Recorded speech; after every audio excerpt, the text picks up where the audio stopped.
A wonderful recipe that will appeal to children and adults alike. Preheat the oven to 200 grams. Grease the muffin tins with butter or arrange the paper tins. In a small bowl, mix 2 tablespoons of cinnamon, sugar, nuts and cinnamon. In a separate bowl, mix flour with whole grain flour, starch and baking powder. Soda is in a large bowl, mix 3/4 tablespoon. Cinnamon, sugar and vegetable oil. Add the egg at a time, stirring the contents each time, then the applesauce and vanilla. Mix thoroughly.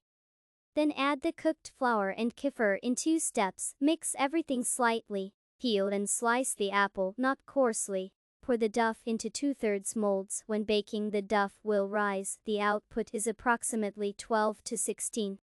Chopped apple slices can be mixed with the dough or spread out into the prepared dough into molds. Then put the nuts with cinnamon and sugar on top. Put it in the preheated oven. Bake for 20 minutes. Check the center with a toothpick, remove from the oven and let cool for 15 minutes. Enjoy your meal.